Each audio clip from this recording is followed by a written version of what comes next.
That night was spring, but inside the room it was winter. A shivering cold, the kind known only to those who wait upon another's mercy. The lamps were dead. There were no candles either. Only a small window let in the moonlight, and in that moonlight sat a child. The child was barefoot. The stone floor was cold, but he had pulled his knees to his chest and wrapped his arms around himself. His head was bowed. His lips trembled. Outside, the clouds parted. The moonlight grew stronger, and the child's face was illuminated. It was a black face. On his cheeks, the tracks of tears had long dried. His eyes were open but they did not see. He was somewhere else. In another corner of the room stood a heavy wooden chest. On top of the chest lay some clothes. Against the wall hung a large mirror, covered with a cloth. The room had a smell, the smell of dampness, of old clothes, and of something else. That something could not be identified. The child slowly raised his head. Around his neck was a thin iron collar. Attached to the collar was a chain, and the other end of the chain was fastened to a ring bolted into the wall. The chain was short. He could only move 3 or 4 steps. He looked toward the window. Outside there were trees. So many trees. And beyond the trees were small huts where the other slaves slept. He remembered his mother. He remembered how he used to sleep pressed against her breast at night. The sound of his mother's breathing. The warmth of his mother's arms. That warmth was gone now. In this room, there was only cold. The chain clinked as he shifted. He looked at his hands. They were small hands. Thin fingers. On his palms were the marks of working in the fields, cracked skin, hard calluses, deep lines. These hands were only 9 years old. Outside, dogs barked. A horse whinnied. Then all was silent. He closed his eyes and wondered why he was here. He could think of no reason. He had done no mischief. He had fought with no one. He had stolen nothing. Yet here he was. And no one could say why. The master himself had chosen him. From among all the other slaves, only him. This one will come inside, the master had said. And he gave no reason. The overseer had asked, "Why, sir?" The master did not answer. He simply mounted his horse and rode away. And since that night, this child had been in this room. Chained. Waiting. Waiting for whom? He did not know. Morning was coming. Outside, in the darkness, birds began to chirp. The child watched through the window as red spread across the sky. That red reminded him of blood, the blood he had seen flowing in the fields, from the lashes of the whip, from thorns, from skin split by exhaustion. He looked at his arms. There were wounds on his arms. Old wounds. Some had healed, some were still fresh. He touched a fresh wound with his finger and smiled. It was a strange smile. Sad. There was a scratching at the door. The child's heart beat faster. He sat up straight. His eyes fixed on the door. The door opened slowly. In the moonlight, an old face appeared, an elderly woman, white hair, bent back, a lamp in her hand. She worked in the kitchen. Auntie. Everyone called her Auntie. She looked at the child. In her eyes was pain. Very deep pain. She came inside and closed the door. "You are awake," she whispered. The child nodded. Auntie set down the lamp and came near the child. She looked at the chain. She touched it. The iron was cold. Tears came to Auntie's eyes, but they did not fall. "Child," she said, "do you know why you are here?" The child shook his head. "No." Auntie took a deep breath. She pulled out a small cloth she had hidden in her waistband. In the cloth were cornbread and boiled potatoes. "Eat," she said. The child took the food. As he began to eat, he realized how hungry he was. He ate quickly, like an animal eats. Auntie watched him. She kept watching. When the food was finished, the child asked for water. Auntie lifted an earthen pot from the corner of the room and poured water into a small vessel. The child drank. The water was cold. Sweet. Your mother, Auntie said, she is looking for you. She cried all night. The overseer threatened to whip her if she came out. The child lowered his eyes. I told her you are all right, Auntie continued. But she doesn't believe me. She says she wants to see you. The child raised his head. There was pleading in his eyes. Can I see her? Auntie shook her head. No. The master has ordered that no one come to see you. I came in secret. If they find out, they'll hang me. The child remained silent. Auntie ran her hand through his hair. Her hand was old, rough, but gentle in its touch. What is your name, child? The child said, Bilal. Bilal, Auntie repeated. Who gave you this name? My mother. She said it is a very old name. Auntie nodded. An old name? Yes. Your people are very old, Bilal. Very old. Do you know where your people came from? The child shook his head. No. Auntie said, one day I will tell you all of that. But not today. Today you need to know why you are here. Why? The child asked. Auntie thought for a moment. Then she said softly, there is something inside you, Bilal. Something that pleased the master. That thing is very dangerous. What kind of thing? Auntie did not answer. She rose and moved toward the door. At the door she stopped and turned back. Bilal, she said, you must remain silent.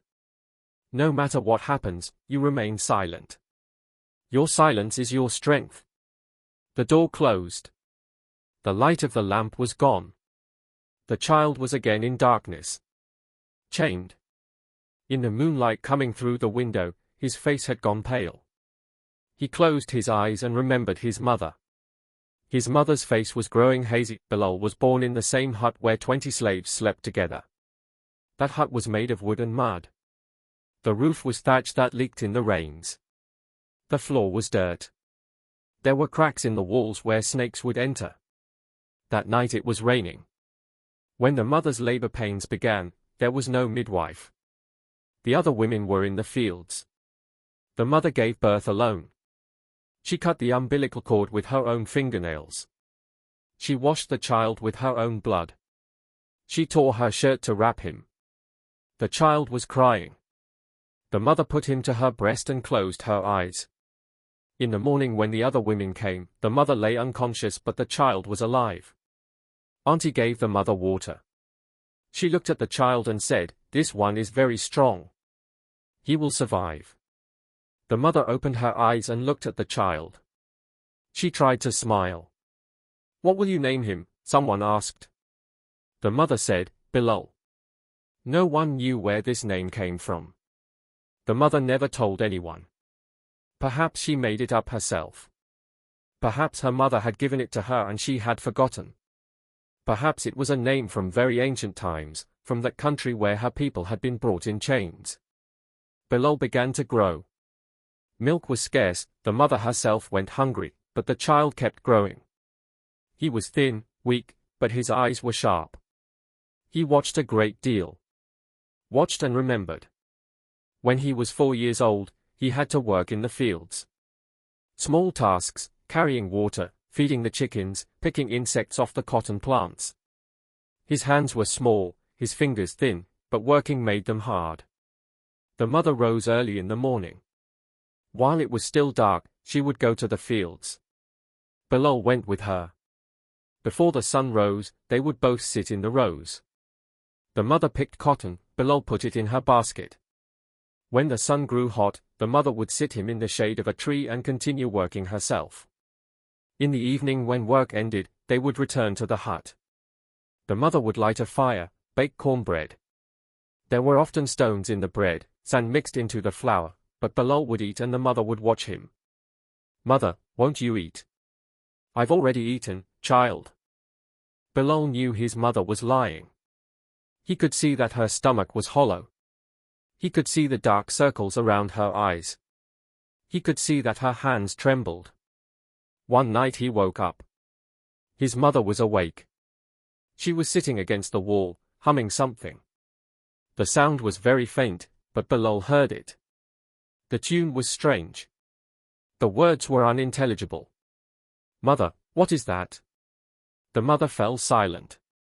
Then she said, "Nothing, child. Go back to sleep." "But mother, you were singing." The mother was quiet for a moment. Then she said softly, "This is a very old song. My mother used to sing it to put me to sleep." "What does it mean?" The mother said, "I don't know. It's a very old language. Perhaps the language of that country where our people came from." Bilal asked, "Where is that country?" The mother looked out the window. There were clouds. There was darkness. "Very far, child. Across the ocean. There are very big trees there, and rivers, and animals called lions. Did you go there?" The mother laughed.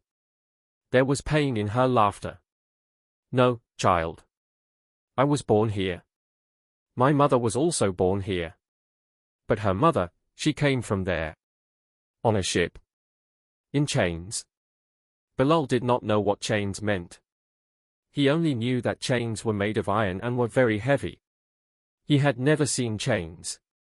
He had only seen iron collars around the necks of some slaves, but those weren't chains.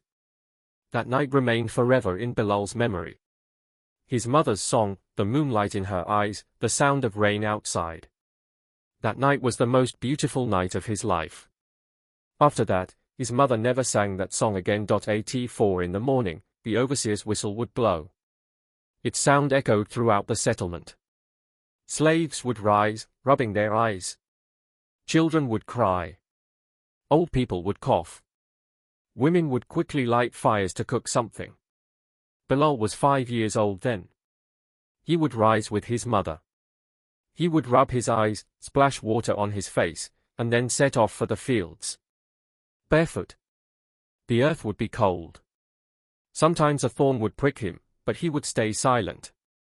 Crying was forbidden. The fields were enormous. Cotton plants lined up in rows, as far as the eye could see, only cotton. When the sun came out, the heat would increase. By noon, the ground would be scorching. You couldn't place your bare foot on it. Bilal had seen some slaves wrap cloth around their feet, but the cloth would tear quickly. The work was always the same, picking cotton. Take a sack, go into the rows, pick the ripe cotton, put it in the sack. This same work all day long. Blisters would form on hands, blisters would burst, wounds would appear, then those wounds would heal and new blisters would form. The overseer would come on horseback. A whip in his hand.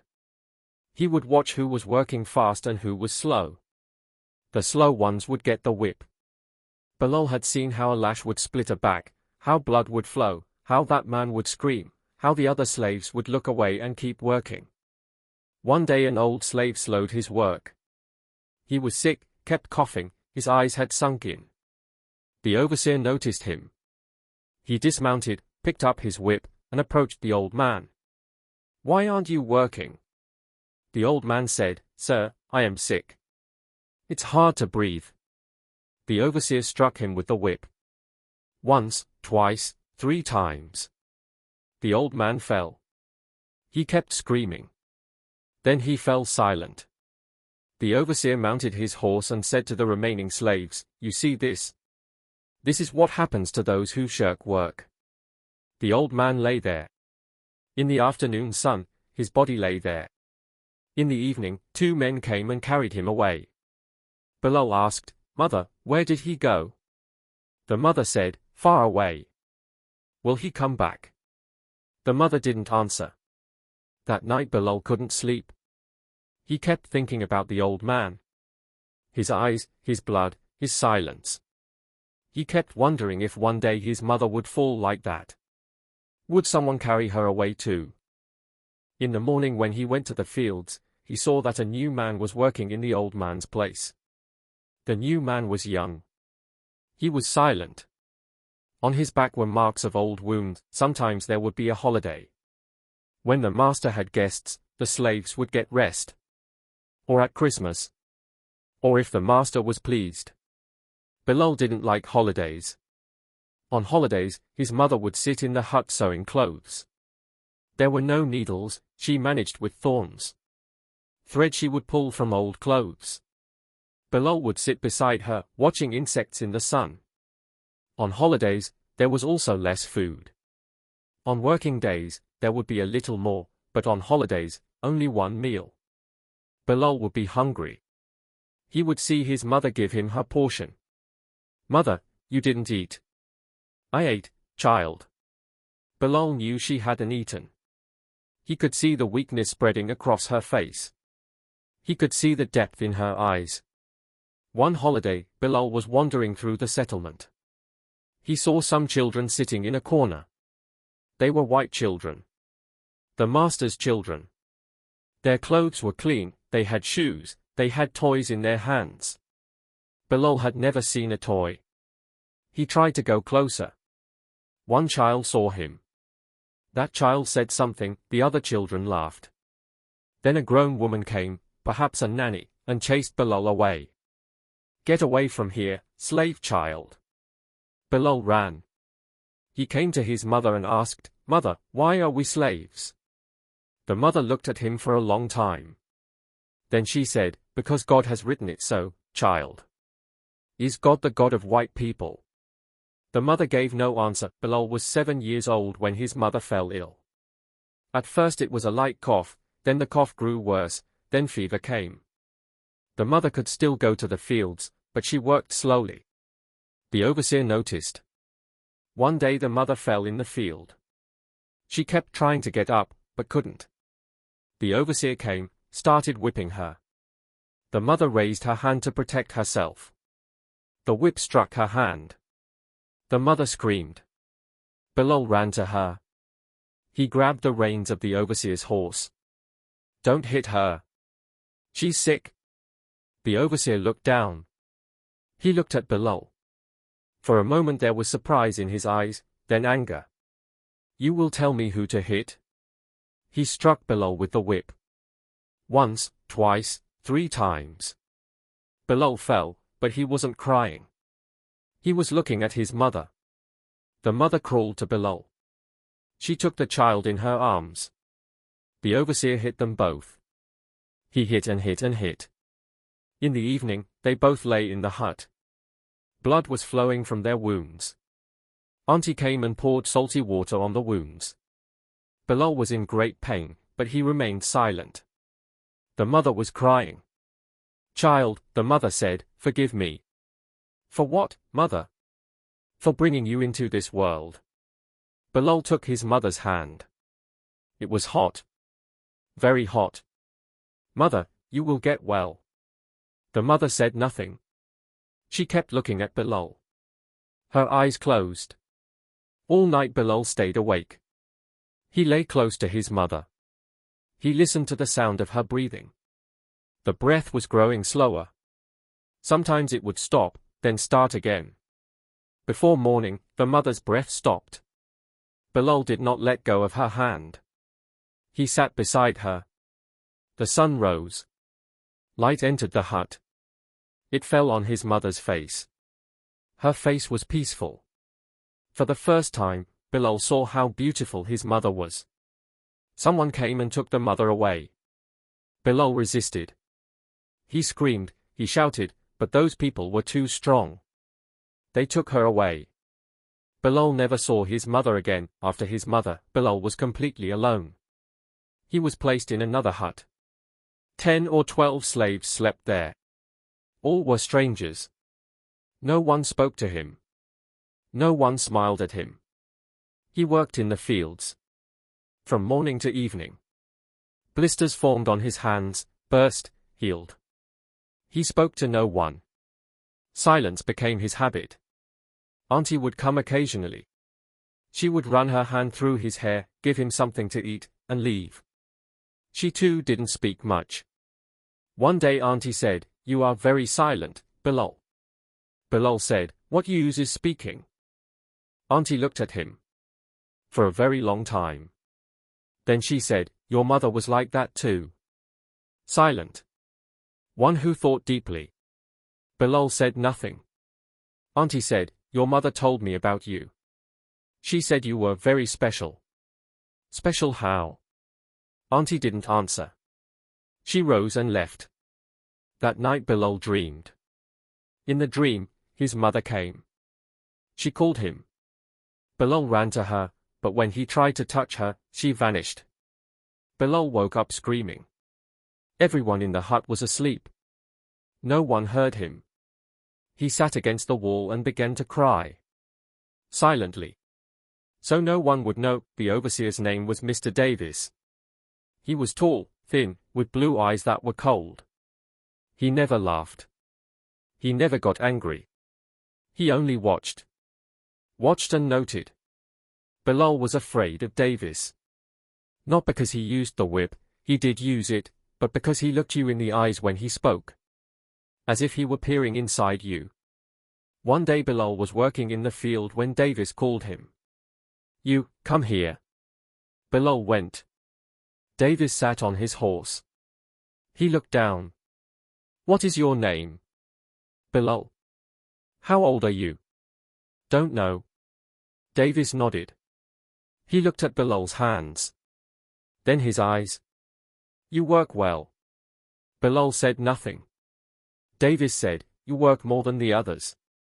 And you never speak." Bilal remained silent. Davis turned his horse and rode away. That night Bilal kept wondering why Davis had called him. Had he made a mistake? Would he be punished? He grew afraid. But nothing happened. The next day there was work again. Cotton picking again. Sun again. Evening again. Davis never called him again. The big house stood on a hill. White, 2 stories, with a veranda all around and green curtains on the windows. In front was a lawn with cut grass and flower beds. Bilal had never seen such a beautiful house. Slaves could not go to the big house. Only those who worked in the kitchen, or did cleaning, or were the master's personal servants. The rest remained in the fields. Sometimes Bilal would see the big house from a distance. He would wonder what was inside. What kind of people lived there? What kind of things they had? One day he went to fetch water and lost his way. He came near the big house. He saw a woman sitting on the veranda. A white woman. Beautiful clothes. A book in her hand. The woman saw him. She rose and went inside. After a while, a man came, the master. The master looked at Bilal. His eyes narrowed. "What are you doing here?" Bilal trembled. "Sir, I came to fetch water, I lost my way." The master looked at him for a moment. Then said, "Go away. And don't come here again." Bilal ran. That night he couldn't sleep. He kept thinking that if the master complained to the overseer, he would be whipped. But nothing happened. Perhaps the master had forgotten. Bilal was 9 years old when the master chose him. That day was hot. Work was going on in the fields.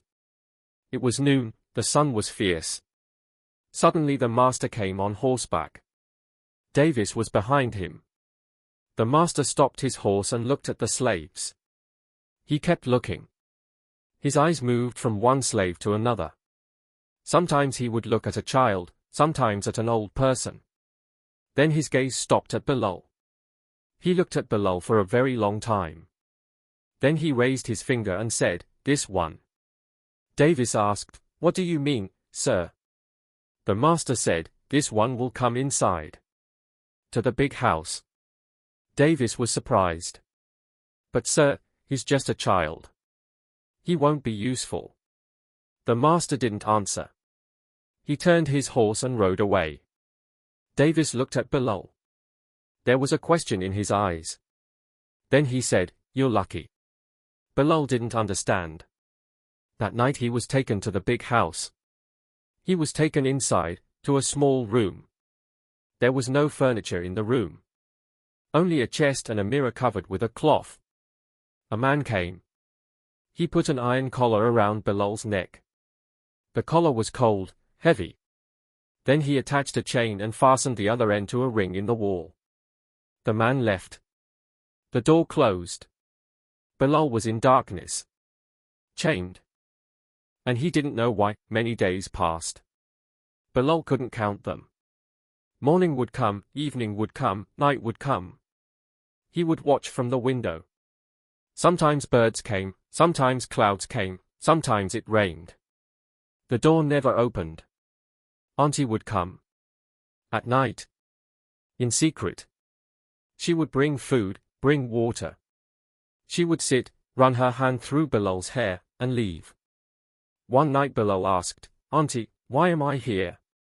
Auntie said, "The master chose you." "But why?" Auntie thought. Then she said, "Perhaps because you are silent. Perhaps because you watch so much." Bilal didn't understand. Auntie said, "There is something inside you, Bilal. Something that pleased the master." "What kind of thing?" "You remain silent. You endure. You don't break." Bilal said, "I do break. At night when you're not here, I cry." Auntie pressed him to her chest. Bilal smelled Auntie's smell, the smell of earth, of smoke, of sweat. That smell reminded him of his mother. Auntie said, "Crying isn't wrong, child. You can cry. But don't show it. Never show anyone that you're broken inside. That is your strength." That night Auntie sang to Bilal. The same song his mother used to sing. Auntie sang in a low voice. Bilal closed his eyes and remembered his mother. His mother's face was no longer hazy. It was clear. Perfectly clear. On the 15th night, the door opened. Bilal was awake. He was always awake. He looked toward the door. In the moonlight stood a man. The master. The master came inside. He closed the door and lit a lamp. In the light, his face appeared, tired, old, deep circles under his eyes. He came near Bilal and sat down. For a long time he remained silent. Then he spoke, "Do you know why you are here?" Bilal shook his head. "No." The master said, "I don't know either." Bilal was surprised. The master continued, "I saw you. In the fields. You were working. The sun was very hot. You were tired. But you didn't stop. You kept working. You didn't speak to anyone. You didn't look at anyone." He paused. Then said, "You were there, but you weren't there. You were somewhere else." Bilal didn't understand. The master said, "When I look at you, I think, I wish I could be like that. That I could go somewhere else. Far from here." He looked at the lamp. The flame was flickering. "Do you know, Bilal, I am also a slave. A greater slave than you. You are bound by one chain, I am bound by hundreds." "What kind of chains?" Bilal asked. The master laughed. The laugh was bitter. "This house, this land, these people, these traditions, this honor, these are all chains, Bilal. And I cannot free myself from them." He stood up. Walked toward the door. Standing there, he said, "You must think I am cruel. You are right. I am cruel. But I am cruel because I have to be. If I were not cruel, all of this would collapse. This house, this land, everything." The door opened. He stepped out. Then stopped. "Bilal, do you know where your mother is?" Bilal's heart beat faster. "My mother died." The master nodded. "Yes, she died. But do you know why she died?" Bilal said, "From sickness." The master replied, "No, she died of hunger. I didn't give her food. I didn't give her medicine. I let her die." Silence fell. The master said, "I brought you here because I want you to forgive me." Bilal said nothing. He kept looking at the master. The master closed the door and left. Bilal stayed awake all night. He thought about the master's words. He thought about his mother. He thought about hunger. He thought about chains. When morning came, he decided he would not forgive the master. But he also knew that whether to forgive or not was not in his power. Because he was a slave, days continued to pass. The master came occasionally. He would come, sit, talk, and leave. He would ask Bilal about everything, the condition of the fields, the condition of the slaves, the condition of the weather. Bilal would answer. The master would listen. Sometimes he would talk about himself. He would tell how he was as a child, how his father beat him, how his wife didn't like him, how his sons hated him. Bilal would keep listening. He never gave any opinion. He only listened. One day the master said, "You are a very good listener, Bilal." Bilal said, "What use is speaking?" The master looked at him. "You are very wise." Bilal said nothing. The master said, "I will set you free." Bilal raised his head. A spark came into his eyes. The master said, "But not now. After a few years. When you are grown." Bilal asked, "Why?" The master replied, "Because I want to keep you with me. You understand my loneliness." Bilal said nothing. That night Bilal thought about freedom. He thought that if he became free, where would he go? His mother was dead. He didn't even know his father. He had no relatives. No friends. He kept thinking, and in the end he realized that even if he became free, he would still be a slave. Because slavery was not just about chains. Slavery was a condition of the heart. One day there was commotion in the settlement. Some slaves had run away. During the night, while everyone was sleeping, 4 men had fled toward the forest. In the morning when it was discovered, Davis gave chase on horseback. By noon, 3 men were brought back. 1 was dead. The 3 living ones were made to stand in the middle of the settlement. All the slaves were gathered. The master came. His face was red with anger. He looked at the 3. Then he said, "You know the punishment for running away." The 3 hung their heads. The master looked at Davis. Davis picked up his whip. The first man. 50 lashes. He kept screaming, shouting, then fell unconscious. The second man. 50 lashes. He remained silent. He ground his teeth. The lashes kept falling. When he fell, they picked him up, and the lashes kept falling. The third man.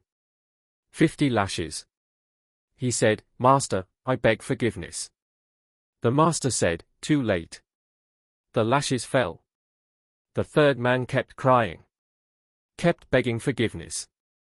The lashes kept falling. Bilal was watching. He stood in the crowd and watched. He saw how the back split open, how blood flowed, how skin tore, how bone showed. He wanted to turn away, but couldn't. His eyes wouldn't leave the scene. In the evening he returned to his room. Chained. When Auntie came at night, Bilal was crying. Auntie asked, "Why are you crying, child?" Bilal said, "Today I saw what man is." Auntie pressed him to her chest. "Yes, child, today you saw what man is. But you also saw how strong man is." Those 3 died, but before dying, they were free. For one moment, they were free. Bilal asked, "Is freedom in dying?" Auntie said, "No, child, freedom is not in dying, but in living. Live, and keep the fire inside you alive." A year passed. Bilal turned 10. He was still in that same room. Chained. The master kept coming and going. Auntie came at night. And time kept passing. One night Auntie came very distressed. Her hands were trembling. Her eyes were moist. Bilal asked, "What happened, Auntie?" Auntie said, "The master is sick. Very sick. He might die." Bilal felt nothing. Neither joy nor sorrow. He was empty. Auntie said, "He wants to see you." Bilal was surprised. "Why?" I don't know. But he said you should be brought. Auntie unlocked the chain. For the first time in years, the iron collar was removed from Bilal's neck. He touched his neck. There were marks on the skin. Deep marks. Auntie took him to the big house. They climbed the stairs. Entered a large room. There were many people in the room, the master's wife, his sons, a doctor, servants. All were standing around the master's bed. Auntie and Bilal stood in a corner. The master lay in bed. His face was yellow, his eyes sunken, his breath labored. He opened his eyes and looked around the room. His gaze stopped at Bilal. He gestured with his hand. Let him come. People were surprised. The master's wife said, But sir, he is a slave. The master said firmly, Let him come. Bilal stepped forward. He stood beside the bed. The master took his hand. His hand was cold. Trembling. The master said, Bilal, I lied to you. Bilal said nothing. The master said, I told you your mother died of hunger. That is true. But it is also true that I gave her food. That food she gave to you. Bilal's eyes widened. The master said, she would give her food to you. Every day. She would stay hungry and feed you. I told her not to do this, you would die. But she wouldn't listen. She said you were her life. Tears came to the master's eyes. She died for you, Bilal. For you. Silence fell in the room. Everyone was looking at the master. The master was looking at Bilal. Bilal pulled his hand away from the master's. He stepped back. 1 step, 2 steps, 3 steps. He pressed himself against the wall. His eyes were empty. The master said, Bilal, I brought you here because I wanted you to know. To know who your mother was. And to know that I am your father. Chaos erupted in the room. The master's wife screamed. The son stepped forward. The doctor grabbed the master's hand. But the master's eyes were on Bilal. Bilal's eyes were on the master. For a very long time, they looked at each other. Then the master closed his eyes. His breath stopped. The master was dead that night. Bilal did not return to his room. Auntie took him and fled. They fled toward the forest. In the darkness, through thorns, among animals. She kept running, and Bilal kept running behind her. By morning they were far away. Auntie sat Bilal under a tree. She tore her clothes and bound his feet. His feet were wounded, blood was flowing. Now you wait here, Auntie said. I'll bring some food. She went and never returned. Bilal waited a very long time. Noon came, evening came, night came, morning came. Auntie didn't come. He was alone. In the forest. Free. He got up and walked. He didn't know where he was going. He just kept walking. Walking. Walking. After many days, he reached a small town. Some black people lived there. Free black people. They saw him. They saw his feet, the marks on his neck, his eyes. An old man asked, Where have you come from, child? Bilal said, From far away. What is your name? Bilal. The old man nodded. That name is very old. Very old. He took Bilal to his home. He gave him food, water, clothes. Bilal stayed there. Years passed. Bilal grew up.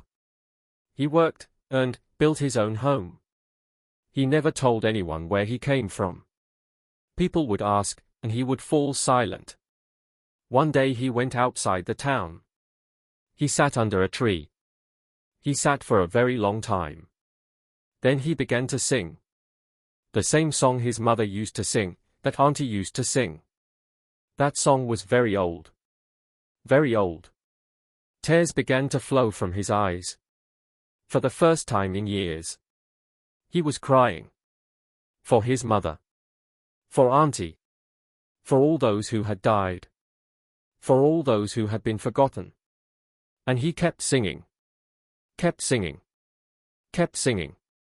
Until darkness fell. No one knows what finally happened to Bilal. Some say he grew old and died. Some say he went north. Some say he returned to that same settlement where he was born. But the truth is that no one wrote Bilal's story. His name is recorded in no office. His grave is known to no one. He is like those millions of people who were born on this earth, who lived, who died, and whose very names have been forgotten. Only one song remains. A very old song. Sometimes an old person hums it, but no one knows the meaning of its words. Perhaps Bilal's story is hidden in that song. Perhaps not. But this much is certain: when the wind blows at night and the trees sway, sometimes it seems as if someone is singing from very far away. A child. A slave. One who was forgotten. And in that song is a mother's love. And the coldness of chains. And the desire for freedom. And that question that never ends. Why? This story is set in a cotton plantation in Georgia during the 1850s. Bilal's existence is recorded in no historical document, but thousands of children like him were born, lived, and died on those plantations. Their names were remembered only by their mothers, and the mothers also died. The system of slavery enslaved not just the body, but also the soul. But there were some souls that were never enslaved. Even in chains, they remained free. Perhaps Bilal was one of them.